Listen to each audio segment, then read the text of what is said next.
Hi, this is Gina Beavers, This is Timothy Hull and welcome to to Unstretched. yeah, Unstretched. thank you for tuning in. This is like we're recording like a week after our last episode. So because somebody was asking me, like, is it every week? Is it every other week? I'm like, sometimes it's every week, sometimes it's every other week. We Yeah, I do what think we holding want. ourselves to a set Yeah, time is restrictive, and I want yeah, to keep it sort of loose and goose, and yeah, whatever. It's yeah. sort of whenever we kind of think we want to do it, I suppose. Yeah, it's kind of like goes against the ethos of Unstretched to have it be too rigid, you know? Exactly. Yeah. And I even changed on the Instagram from like a biweekly podcast. I think I changed it to like a conversational art podcast. Oh, okay, cool. Yeah. Because Yeah. Gina and I both share the Instagram and we just sort of rogue post. So you actually really probably don't know who's posting what at any given time, which is fun because I like it also feels kind of like an unstretched project. We're just using the Instagram as like a sounding board or as a place to throw stuff or promote stuff or whatever.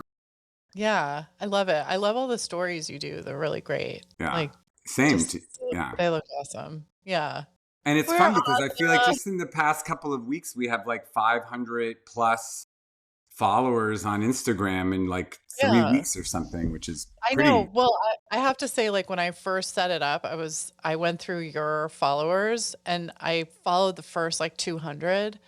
And then I ran out of steam because I was like, I'm going to follow all of Tim's followers, then I'm going to follow all my followers. But you get to like, also, they won't let you follow more than like 600 people in a day or something like that because it Okay. seems like spam activity. Yeah. So the first 200 people that follow you got follows. And then I just like kind of, yeah. Well, I also noticed once I follow somebody, it gives me suggestions on other people. And I'm like, oh, there's like, so and so and such and such. And so, I feel like between the two of us and between our 560 some odd followers, it kind of covers a really certain strata of art world people that we know, which is cool. It's like all of our friends, colleagues are sort of beginning to follow us. Totally, and I'm trying to follow back everybody who follows the Unstretched account. Yeah. So, if you follow us, we'll probably follow you. I mean, Yeah. I'm trying, Probably. I don't know. I know. Yeah, we want to be egalitarian. but so how's it going? How are you? Yeah.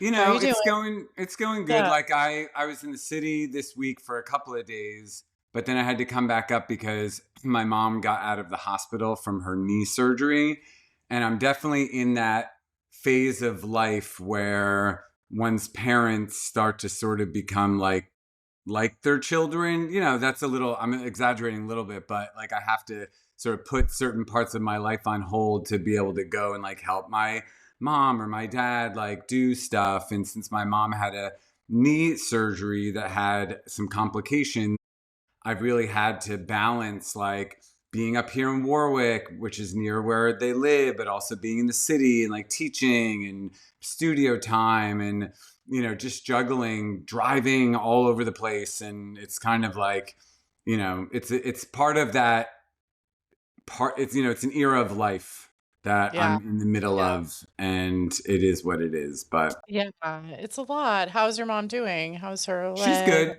She's, She's she's at home now, which is good. So my dad can help take care of her. And he was at home alone for like 3 weeks while she was in this like hospital rehab. And my dad is like total old school college professor, doesn't have a cell phone, doesn't know how to turn on a television set, doesn't really know how to do anything other than like academia, study, write books, and do history. He was African history professor at NYU. And so I worried a lot. I worried more about my dad being alone. And that also, I had to like, go, I can't call him really. I have to call him on a house phone. And if he's not answering it, I have to go there and see if he's alive. my gosh, it's so much. Yeah. I mean, this is that time. I read this quote and I don't know who it was, but they were like, over 50, you have to take your heart in your hands every day because like there's just something. people are getting older, you're taking care of people, there's health issues, like all these things, you start to fall apart. It's Yeah, I just feel a like lot. I'm just at the beginning of that at Yeah, yeah. 46. I feel like I'm at that Oh, threshold yeah, of I'm like sorry. I didn't mean to say you were over 50. I'm sorry. not there yet, Gina, not there yet. Sorry, sorry. But I I'm do feel like 40 plus. you're Sorry, 40 plus. 40 plus. I guess Yeah, that means I'm 40 plus too. I don't know. I know, But I'm yeah. 40 plus for the rest of my life. Yeah, but sorry. No, yeah. I love the idea Yeah. of being 40 plus for the rest of your life. Why don't you just be like 30 plus for the rest, or 20 or 8 or 12 plus? Well, I think I can't get away with that. 40 for now, and then eventually I'll probably have to shift it to 50 when I'm, like, 65, Yeah, it's but, a like, sliding scale. one It's fine. it has to be slightly plausible, I don't know. But yeah, it's harder the older you get. It's like you get a little like, what are the payoffs to getting older, though? Like, is there I don't any do you know. feel I mean, wisdom, I suppose, and old friends. Like, what speaking of Yeah, friends, like just this week when I was in the city, my pal Jeremy DePrez called me up and he's like, I'm in from Houston, like let's hang out. And I was like, cool, I'm in the city, like let's meet up. And so we met up and we talked about like his life in Houston and teaching, and he started to really do a lot of teaching, and I've been teaching for like a long time. And so we really kicked around ideas of like pedagogy and teaching drawing and strategies of teaching painting, and that kind of like wisdom of having taught now for like 15 some years, like that's kind of something that comes with age, is just having knowledge to impart to people that, I think that has value. totally, that's really satisfying to feel like, "No, I actually know some things." Like, I've put in the time, and effort. Yeah, for sure. And that's part of this Yeah. podcast too, I think, is like between you and I, we have, many years of wisdom of being artists and being, creative people or educators, and so that we want to kind of talk about that and bring that into the dialogue. Yeah. Well, I feel like does it I don't know if it translates.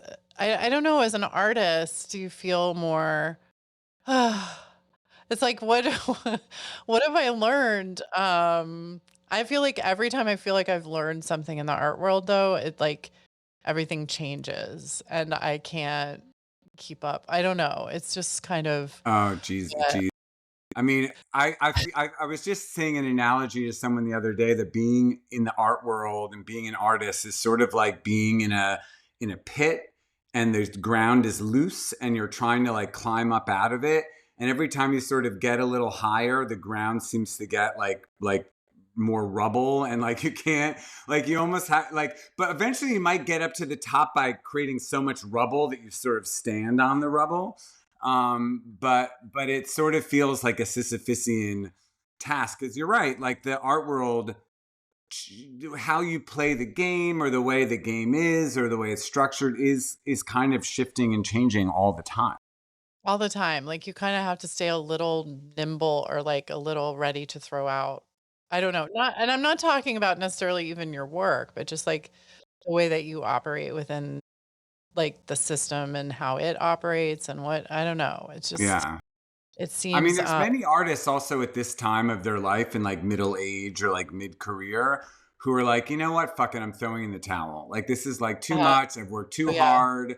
I see no yeah, results. Like, and that's kind of shocking. Like, something you and I talked about months ago is like when Frances Stark had this like Instagram meltdown about how yeah. she had like worked so hard and given so much, and but the art world is like screwed her over, or she feels left out or lost. And I'm like, wait a minute, you show with Barbara Gladstone and you have this feeling, like then we're Yeah, all yeah, yeah.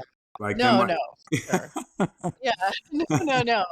I know, I mean, I don't, yeah, and it's tough because the art world is kind of fickle in terms of work that it likes, doesn't like, things kinda come in and go out and, it can really shower a lot of attention on certain kinds of work and then completely abandon it, like it's I don't know how are you Yeah. supposed to function with it? I mean, it's Well, not.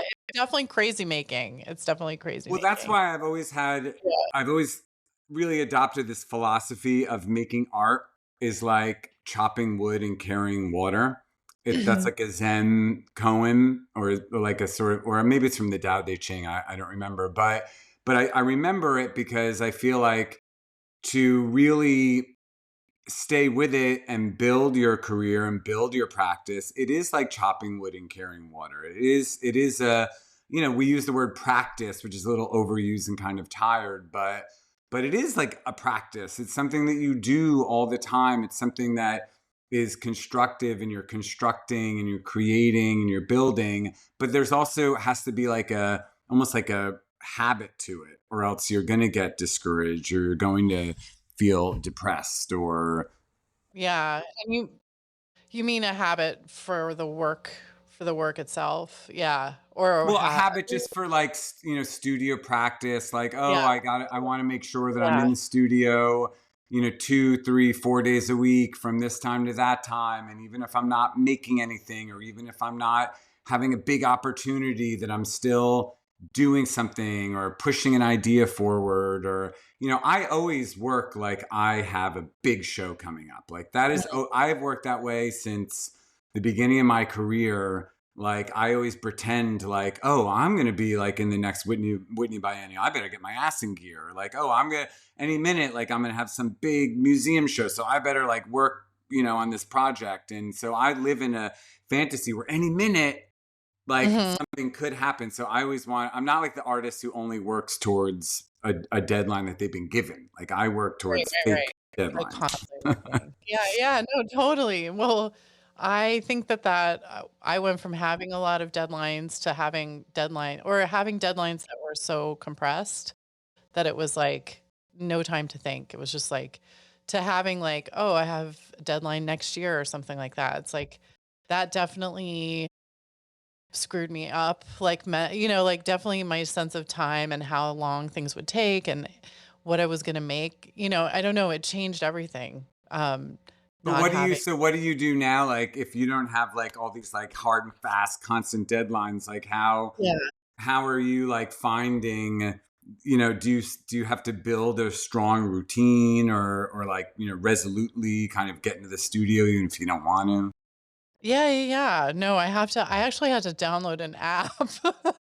So sad, but it's for neurodivergent. It's called Timo, Timo, and Oh, Timo, that's like a nickname of Oh, mine. oh, really? Oh, And yeah, I didn't know people it call was me Timo, like Timo. Oh, that's Timoteo. cool. Yeah. Anyway, Yeah. I invented the Oh, app. No. no, but I had to, like, put myself on this, like, time thing where it's like, "Take a snack." Like, I had to, like, build in this thing because I do have issues with time. I think I have time blindness. I've diagnosed myself, but I Wait, think what is time blindness? it's like you don't know how long anything takes. Like, something could be 5 minutes or 10 hours, and it's like you have no sense of it. Like, I'm pretty Like sure you I don't have. know if like to paint this passage is going to take 5 minutes or 10 hours. You're saying? Like, unless I time myself, like, unless I know for sure how long things are gonna take, I have a really hard time. I just watched this series of videos on TikTok, this pretty great, like, influencer who is like, "This is how long it truly takes to clean out your junk drawer," and she sets up a camera, and you see her clean up her junk drawer, and it's like 31 minutes. Well, in my mind, that takes 4 hours, and so I'm never gonna do it because it's like it's gonna take my entire day, so yeah, so that I have just and I'll procrastinate things, so it's like, "Oh, this whole body of work's due, like, next year or whatever, I'm gonna get a late start because I have no idea how long time I don't know, I have a really, like, a Yeah. challenge, like, I have so I the have to be opposite of really. that, I think. I Yeah, have an yeah. innate ability to know, like, if I have a show coming up or if I have to finish like a painting, I have some kind of innate ability to just know. Like, I never have to set like a calendar or a timer. I just know, like, oh, this is going to take me like 3 days now, and I can do it. Or it's going to take me like 2 hours. I can do it. Are Right. you a digital clock person, or like or like an old fashioned visual clock person? I mean, I guess I don't I think probably digital. I don't think I remember having, like, watches, like wearing watches at one point in my life and then being like, "This is too stressful. I can't have the." So maybe I'm not like a clock. Interesting. So I'm the opposite. So I Okay. look at a digital clock and it is Yeah. totally meaningless to me. I do not Oh, interesting. know what Yeah. the digital time frame means. Like I have to Yeah. visually see it like spatially on a clock face or else I am lost or else I'm like dead. Like I like so Wow. like I and it's a thing I actually ask people a lot. Like I feel like there's two types of sort of minds that can read a digital clock and understand what that means spatially, but also people who have to look at the actual spatial, like how far this hand is from this hand. I intuitively then know how much time I have. Wow. So That's I so can't, cool. like, I have to always wear a watch or have a wall clock because otherwise I'll be way late for something or like mega super early. Yeah, yeah. You've made paintings, right, of clock faces Oh, or yeah. oh, Yes. yeah. I often I put a clock face, usually a swatch, into Oh, my yes. painting somewhere, either do a big painting of a swatch or a small somewhere because, yeah, time, the clock. I mean, also my favorite Culture Club song is Time, Clock of the Heart. Oh, okay. Oh, that's so cool. Yeah.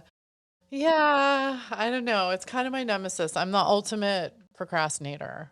Like, I'm yeah, so it's crazy. Yeah, the things that I've left to the last minute, like, you can't That's even what's great about this podcast. We're like total opposites. I'm like that. I like don't No. procrastinate. Yeah, There's something that needs to get done and I just yeah, you do it. just do it. Oh, Very rarely do I procrastinate. yeah, so jealous. So you said you had a really busy week. Have you been able to work or are you like, has it been too crazy? Yeah, I've been working on both painting and drawing here. I'm like, again, like the part of like no procrastinating is, and I get this from my father, who was, like I said, an academic and a historian and a writer. And he was just always working all the time. And I feel like that is definitely something I inherited, that like I can't, like, even if crazy shit's going on, I'm like driving to the city or staying in the city or helping my mom or like doing this or doing that or go teaching. I still always am finding time to like be in the studio and like making work. So yes, like I was painting, I was working on a new drawing that I'm very excited about. I'm very excited about Oh. drawing. Oh, cool. Oh, I'm so excited. I wanna come to that's your East Village studio, right? Your drawing studio? Yeah, exactly. Yeah. So Yeah. when I'm in the East Village, which is usually Yeah. like 3 nights a week, sort of, I'm there, and I'm teaching during the day when I'm there, but on a couple of those days I'm in that studio working on like works on paper stuff. But also that's my time to be in the city and go see shows, do studio visits with other people, have people over. So it's good, and so I like try to be there as much as I can. But, I've got I teach in the Yeah, Bronx. I have this right. studio apartment in East Village. I live upstate. Like I'm like the drive. Totally, totally. Well, next time if I'm there, like, in the evening, I'll try to, like, come by and see your drawing. Yeah, well, your old neighbor. I live like in your old neighborhood. Your old. Yes, I love it.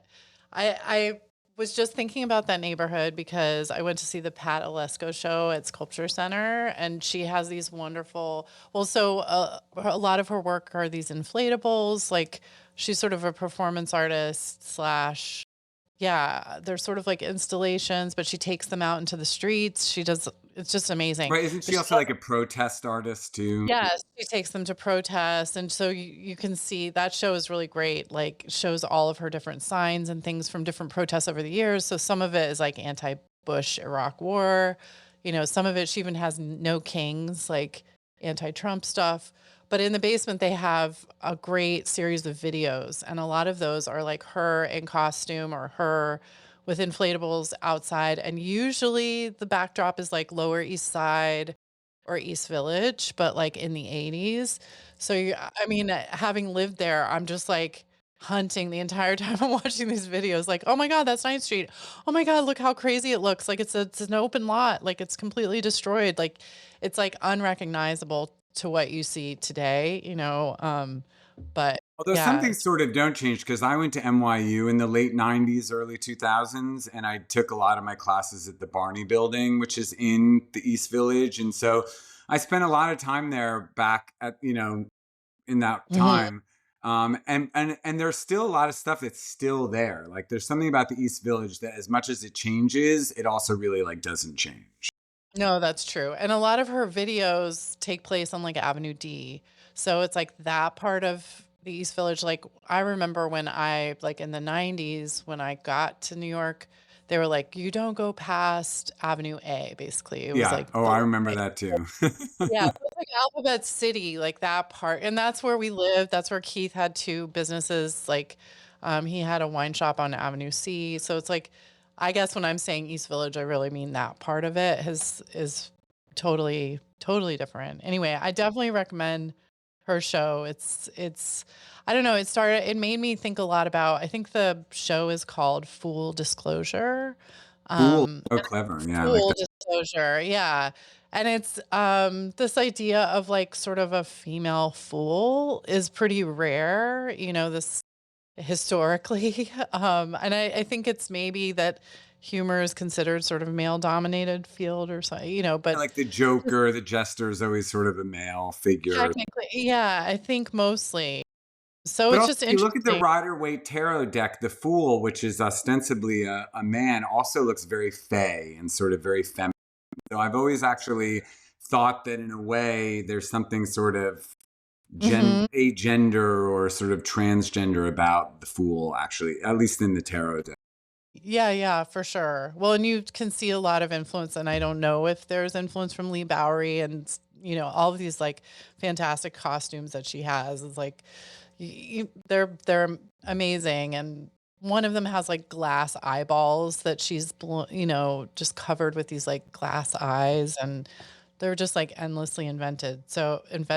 But Yeah. yeah, you do see like why I don't know the combination of humor and this kind of overt, sometimes sexuality, what and the fact that she's taking her work kind of to the streets that Well, I maybe like it's that she also dresses the part too. Like in any photo that you see of her, she like also looks yeah. kind of ridiculous and fun. Oh, And so yeah, that's part no, of her. She's like a living artwork. She sort of reminds me of yeah, Erica Magri. I don't know if you know uh-huh. Erica. No, yeah, She's a Brooklyn artist I've known for like 20 some years. And she also kind of is just like living her mhm, art all the time. And I yeah, feel like there's a real tradition of that, which I really. yeah, yeah, I really like that show. It feels like a real breath of fresh air, like, seeing that show, it's just so Speaking of a different. breath of fresh air, and you mentioned it, Leigh Bowery. So last year in May, I went to London on a CUNY grant to go do some research at the Ashmolean in the British Museum. But what I kind of secretly really went for was the Leigh Bowery show at Tate Modern, and it because it's not traveling to America. And it was probably one of the best shows, like big museum shows I've seen in a decade. Wow, And it just totally like blew my mind. And I even talked to some other people who were like, "Yeah, I went to London specifically for that show for that because show. it was so highly recommended and so good." Um, and I feel like Leigh Bowery is kind of an artist who artist performer who just is sort of perennially amazing. It's like it still feels really fresh, So even relevant. stuff is like Yeah, 30. always. Yeah, totally. Well, we were talking briefly about Drag Race. I don't know if you wanna but I feel like there's always at least one, if not multiple people influenced by Leigh Bowery. Like, the one that I really stands out was Jimbo, like, a couple years ago. Yeah. But they like So never really win. Like that's the thing is yeah, like even yeah, on we were talking about Project Runway too. Like even on yeah, Project Runway and Drag Queen, the people who are really funky and really pushing the envelope, like there's appreciation for them, but they never really win, and that yeah. always like pisses me off. Yeah, yeah. Well, and I think with Drag Race, I always feel like it's like the Miss America of drag. So it's like you're gonna you're gonna represent Rue and the entire franchise. So it's like even sometimes when people get a little spicy in their comments or in their arguments. I'm like, uh-oh, I think that might mean that they can't make it all the way because you sort of have to be this like, I don't know, but Pageant queen sort of and, thing. like, perfect kind of, demeanor, like, y at some level, you can't be, like, too shady. But, I don't know, I was that's also, Gina, that's also like how the art world operates, yeah, it's a right? corporate It's thing, like, it's a capitalist thing. yeah, like Yeah. you can't actually show a Gagosian or David Zwirner and actually be like transgressive in any way or actually be like really weird or unpredictable. Like Yeah, to actually succeed in the art world in that sort of capitalist corporate way, you have yeah, to be like a brand. It has to be consistent. It has to be, you know, that yeah, kind of yeah, thing. yeah. So it's the same in Drag Race. It's the same in Project Runway. It's like Yeah, no, the totally. enshittification of everything. Totally. Well, in Project Runway, I was thinking about that because I had emailed or texted you about that comment from Tim Gunn from like one of the first seasons to Chris March, where he's like, you've been in the monkey house so long, you can't smell the monkey shit. And I think about that sometimes in the studio, like, like that interaction just like beams into my brain and I'm like, if I've been in the studio too long, I can't smell the shit. Like, but I also look back on that now and think there was sort of an because he was doing more theatrical and kind of drag, maybe slightly more drag Yeah. designs. And I feel like what is the fashion world's relationship to that edge of like, Well, one of the biggest criticisms in Project Runway all the time is that the work looks too costumey. So that's always like, Mhm. Nina Garcia is always like, it looks too costumey, Yeah, and yeah, yeah. that's often a criticism. And I get Mhm, it. Like it's sort of, mhm, it can become a mhm. trope. But Right. also what that usually means is it's too queer or something. That's Mm. sort of like a Interesting. weird Yeah. subtext.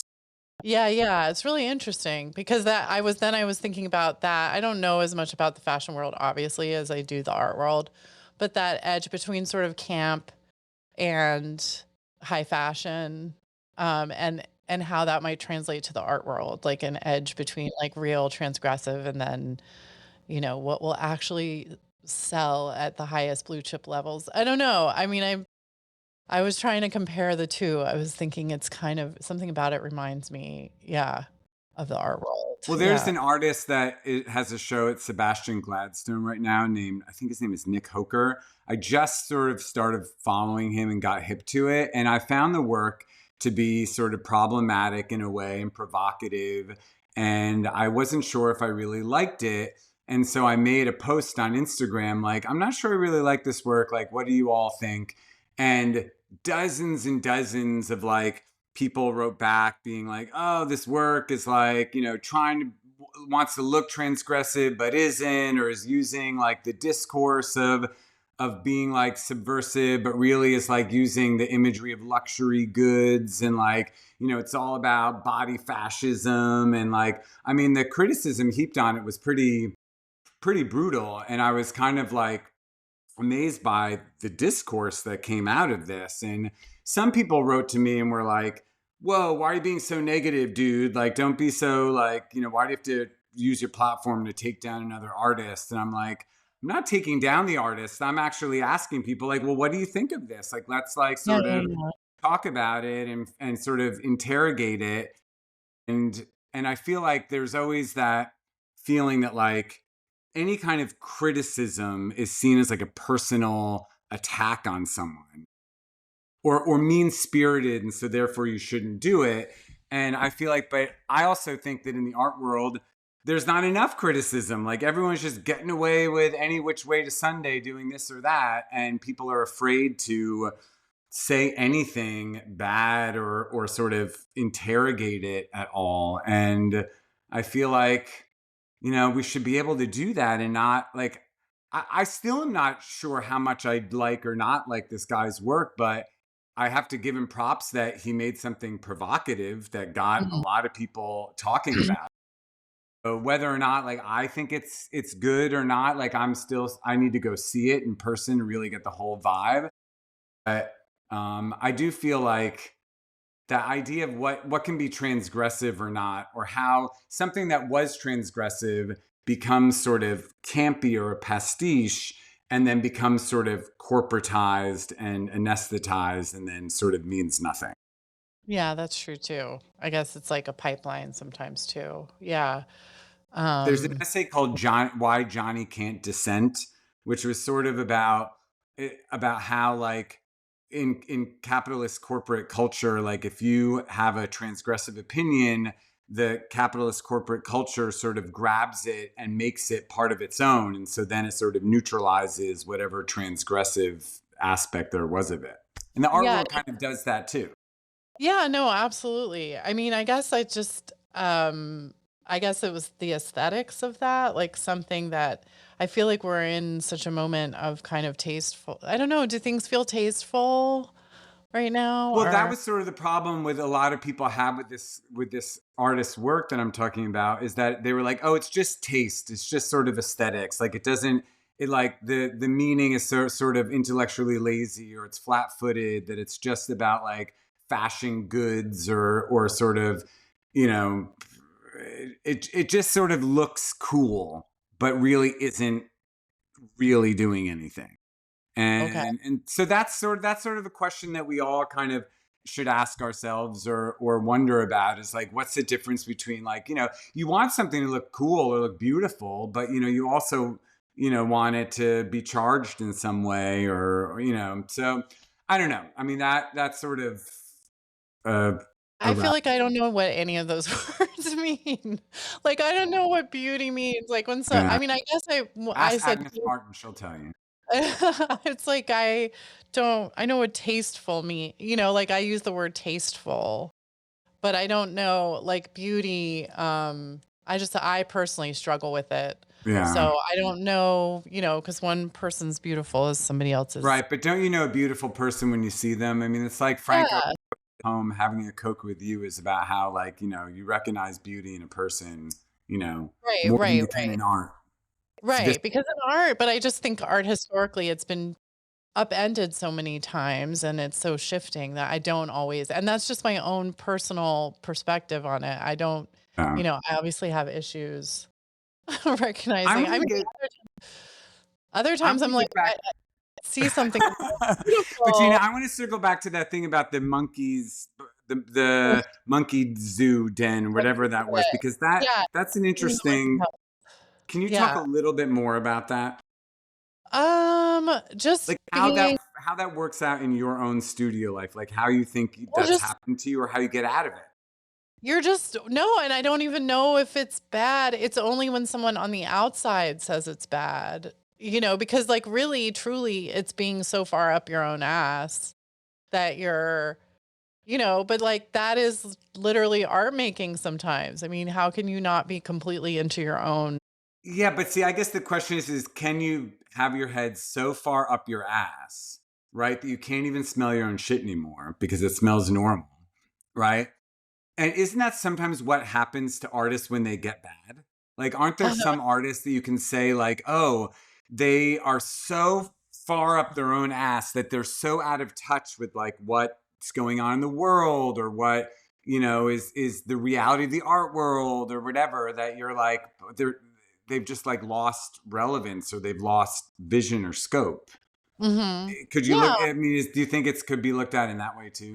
Yeah, no, for sure. I guess that's I'm just trying to think of somebody that has done that where it's like so that hasn't just delivered, like if you are so far up your ass that you create the same paintings for like decades, but Yeah.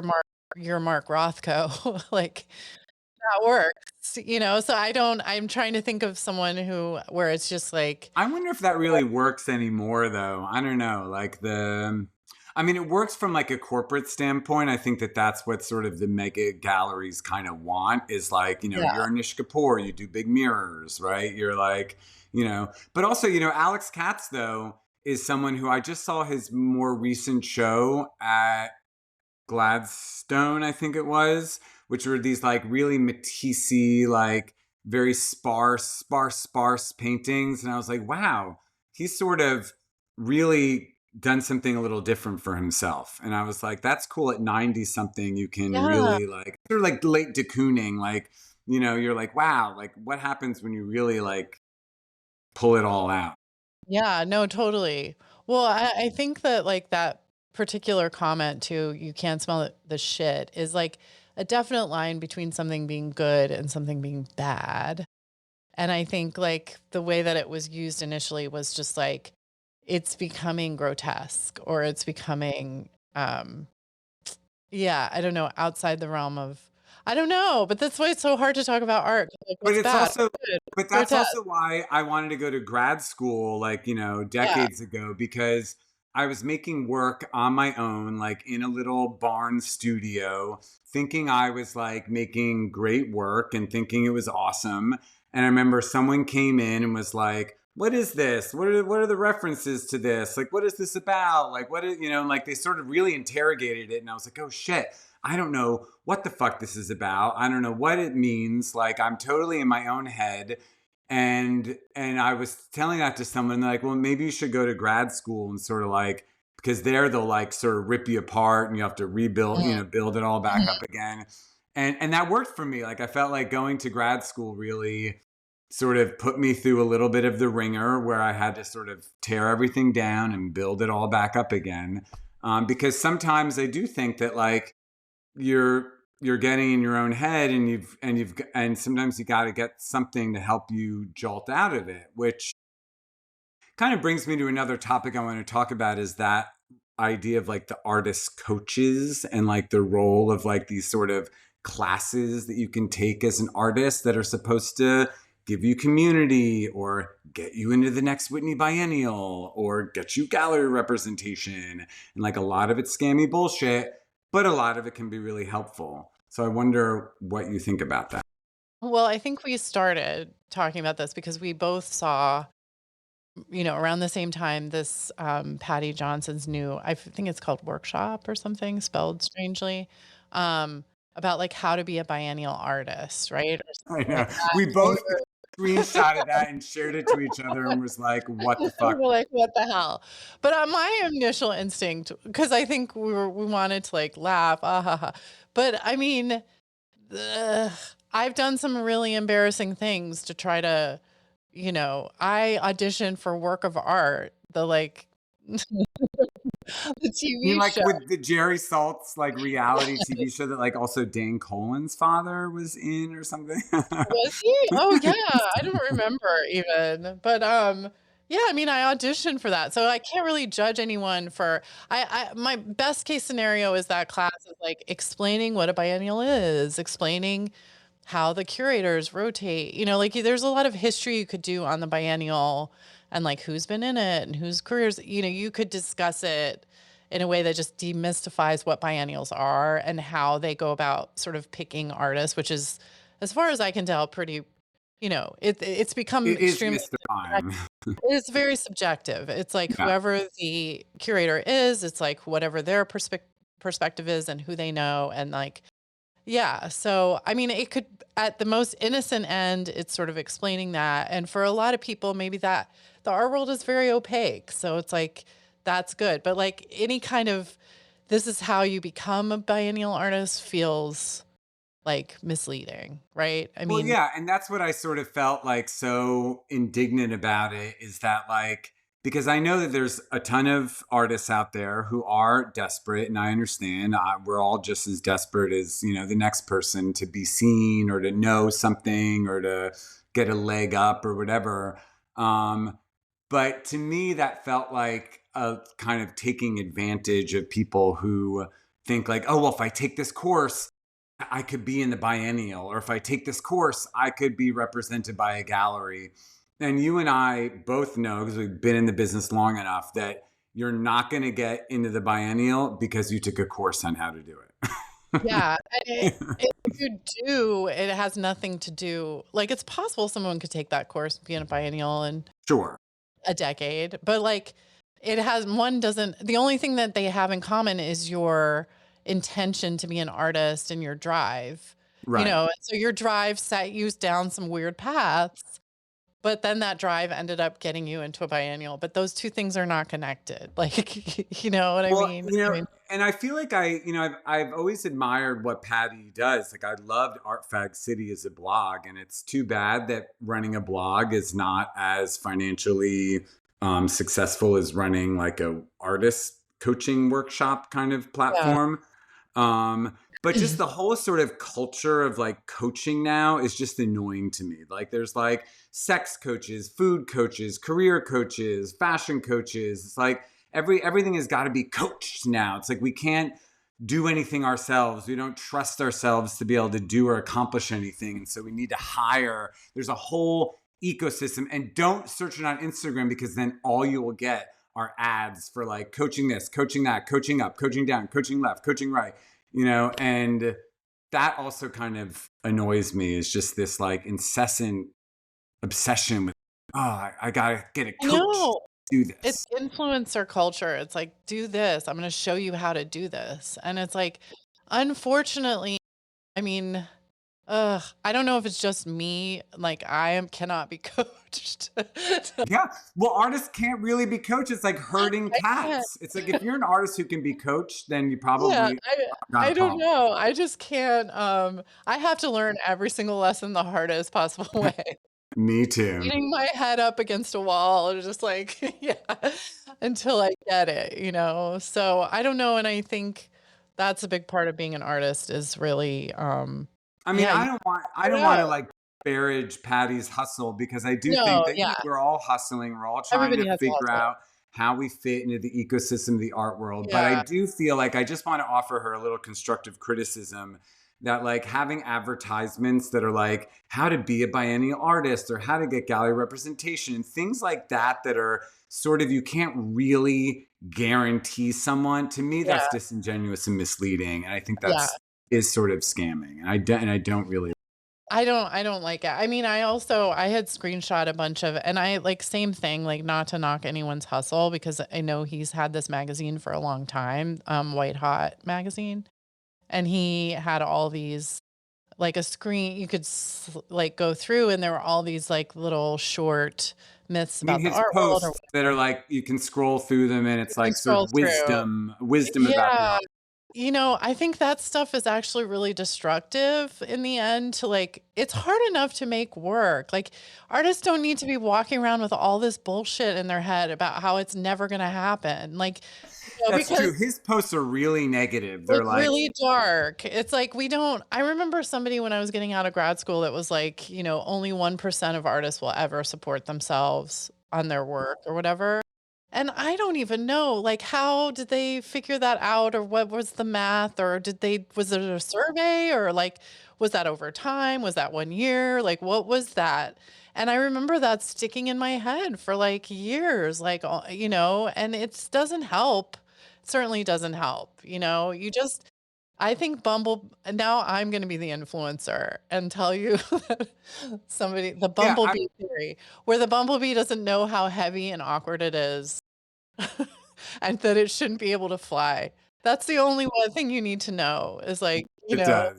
but it does. Yeah, well, and in grad school, I had a professor who also, like, the first day of grad school was like, if any of you think you're going to be like professional artists and making a living off of your art, well, you're all mistaken. Like, you're all, don't be here because you think you're going to like make a living and, really be an art star. And this is also the era where MFA meant like art star. So I think he was trying to like temper our expectations. But then Sharon Loudon came, and this was back before she wrote all these books and stuff. And she came to my class and she was like, there's many ways you can make a living as an artist. There's many, like, you can actually be like a middle class artist if you like do this and do that. And like, and she sort of painted this more holistic picture of like building a sustainable art career. And that was really helpful, instead of this like doom and gloom, like this is a game and it's rigged and blah, blah, Right, blah. exactly. Exactly. I mean, yeah, that's not I don't think it's, But also in the same vein, I do think that there is a need and a benefit for some level of assistance or like community. Like I really like the New York Crit Club that Catherine Haggerty is doing, because I know a lot of people involved with that, both who've done lessons and who teach it. And the feeling on that is it's sort of like grad school, but it costs a lot less. Mm. And you sort of do get a sense of community, you do get feedback. And so like that, but there's no like expectation that you're gonna like get into a gallery or meet so and such. Like it's much more like this is your little cohort and you're learning to growing together. And there's something I think kind of beautiful about that.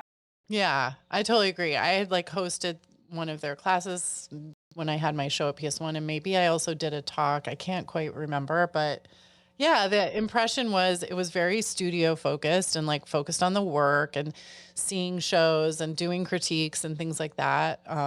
Yeah, I thought it was great. Yeah, Yeah. because that also fills like a void that higher ed is not able to fill right now. Because Mm, if you want to be a teacher in higher ed, that's really hard. Like full-time mhm, jobs are like almost non-existent. Adjunct positions are really hard to come by, mhm. and so a lot of people I know who are the mentors or the teachers in the New York Crit Club are amazing artists, and this is Yeah. another way that they're getting paid to impart their knowledge.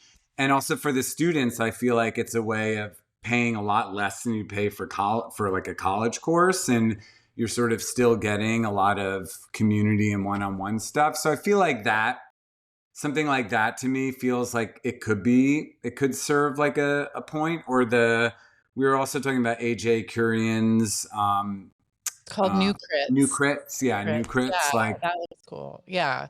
that And they also have a feels whole like it's community based. Totally, and he does all those interviews with different artists who I'm assuming some of them must become like critics or something within Yeah, the you program. get like mentorships with Yeah, yeah. artists. I don't know what if that's still all ongoing, because I was looking at the website and some of it seemed a little not up to date. So I'm not Oh, okay. sure how up Yeah, to I think date that so. is, but I Yeah. was a little my constructive criticism of New Crits though is there was a lot of the words coaching, a lot of like that new age Mm, wording of like, choose this coaching package. It's this idea of like, oh, I'm buying a package that I'm going to get coached and I'm going to, you know, there's something about that that feels like it's still playing into this like weird corporate capitalist institutional culture that doesn't really serve people in the end. Sounds good, feels good, but I feel like is sort of, mhm. needs to be interrogated. Yeah, yeah. I mean, I think ultimately, for me, failure, because I think we had written down like success versus failure is one of our things. Failing was the best way for me to figure out, just like continuously failing at things is really good. That's the advice. But you do have to put yourself out there and try things with your work, try things in the art world, try and like fail and then just be like, okay, this is obviously not working. Cause I remember for like 10 years, I like applied to things, didn't get anything. Um, and was like, oh, this is not working. Try something else. And, That's a whole you other know, podcast episode we could yeah, do on like a rejection and applying yeah, for stuff and like mhm, getting nothing, like, and having to be okay with that and having to yeah, still like how many times have I applied to like NIFA in the past yeah, 20 years? Like how I've yeah. applied to the Pollock Krasner like, dozens of times, like it's just like You it just does. have Yeah. It reminds me of this podcast, Dead Eyes. Have you ever listened to that? That's the guy that was cut. It's an actor podcast, but he's a character actor. You might recognize him. He was cut from a movie with Tom Hanks because Tom Hanks said he had dead eyes. And but he at one point they were talking about auditioning and how like he has to psych himself out as he's walking out of the room to be like, I don't even want this. I don't even want it.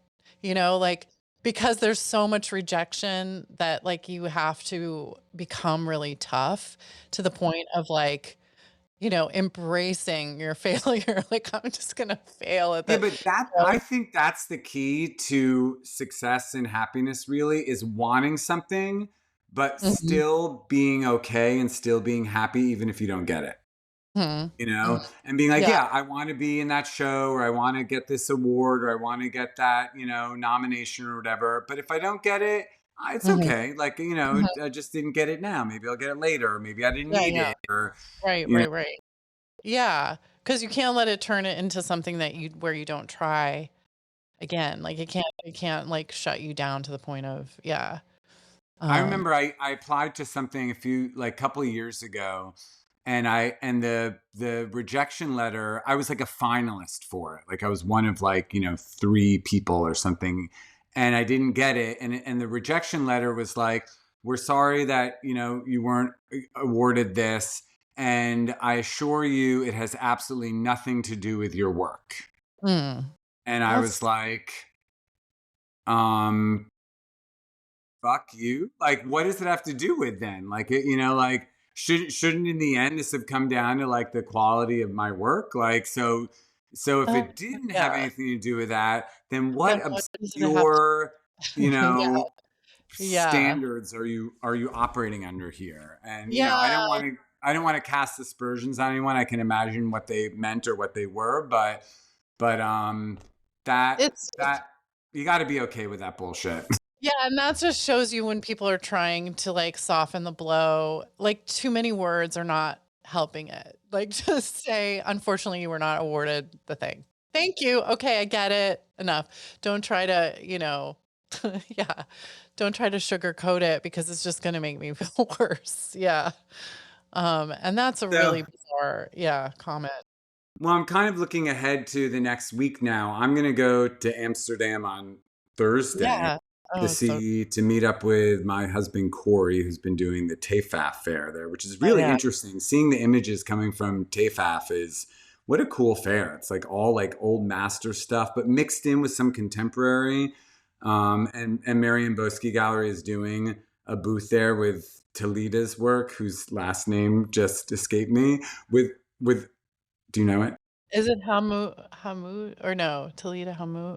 Yeah, No. maybe. I'm so And they've paired her with Rodin, and not Rodin, Odilon Redon. oh, They, Redon. Yeah.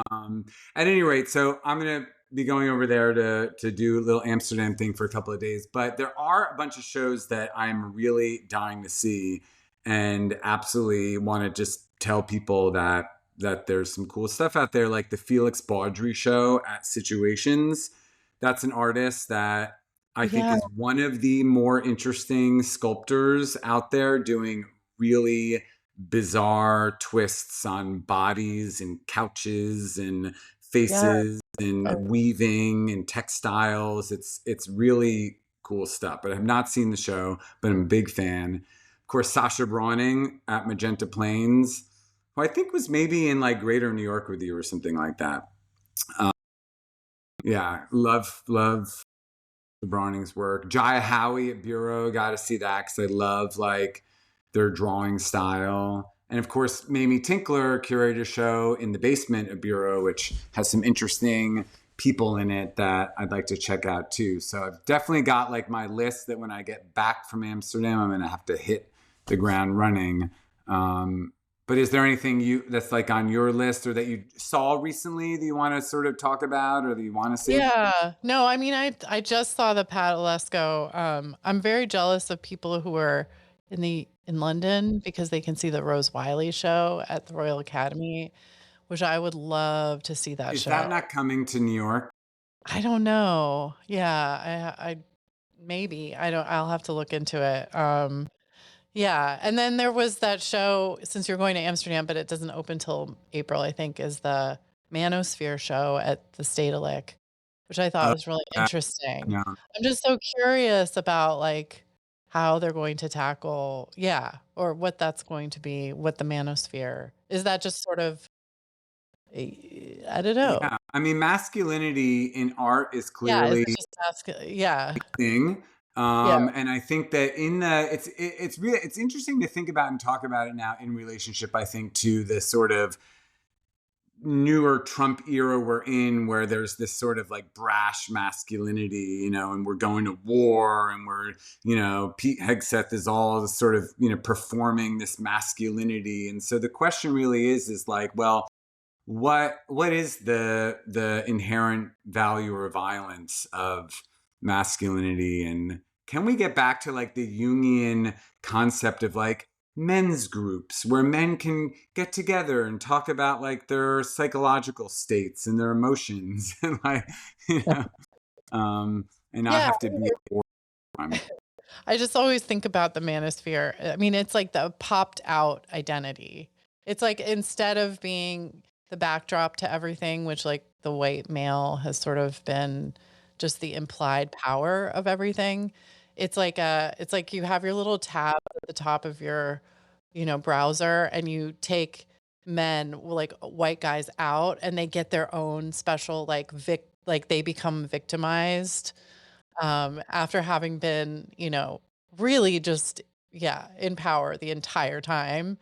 Um, but now it's a little popped out like, oh, I'm an identity too. And I'm really beleaguered, I'm really like as this, Yeah, well, that was something that people brought up as the controversy of this guy Nick Hoker's artwork, is that like a bunch of most of the criticism that was on my Instagram page around that artist was that it was from people of color, like, Latinos or Black people, who are like, I'm really uncomfortable with him performing this like hyper white masculinity as like identity art. Like it like, Interesting. aren't Yeah, yeah, like yeah. aren't we beyond that, or could he be Mhm. doing it less like cringy, or so it's interesting that I feel like, and it's provocative that there are artists who would think that like performing their white masculinity of like beautiful bodies and sort of sexy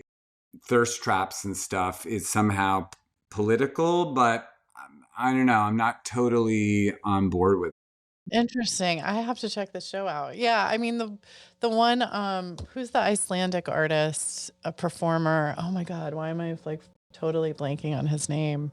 Um Listen, Gina, though, I'm gonna just for the yeah, record say that I yeah. never have a problem with like a guy with a great body showing it off on Instagram. That's fine. uh, I'm Yeah. fine with that. I'm Yeah, fine with yeah, yeah, not yeah. body shaming anyone. I love beautiful bodies. Yeah, yeah, no, exactly. That's not yeah, no, who is it? Oh my God, the Icelandic artist, he showed it. Oh my God. Oh well, I'll have not Elias, no, The oh my Icelandic of Bjork. no, okay, well, but this man, this unnamed male artist had a great show at Louisiana in Copenhagen or outside Copenhagen in Denmark, where he had performances and videos, and I felt like there were aspects to his work that were about male, like being a man, a white guy, that were a lot more approachable and interesting, and they were more interrogating it. Like he has this one performer who sort of looks like Clark Gable, or like he's dressed up in a suit, sort of like a James Bond type, but like very nicely dressed, slicked back hair, is on this little ledge, and he can't go anywhere, and he's trying to like he's scared. It's sort of from an action movie or something. There's a real performer in the space, but just moving back and forth like, "Oh God, I'm under assault," kind of like,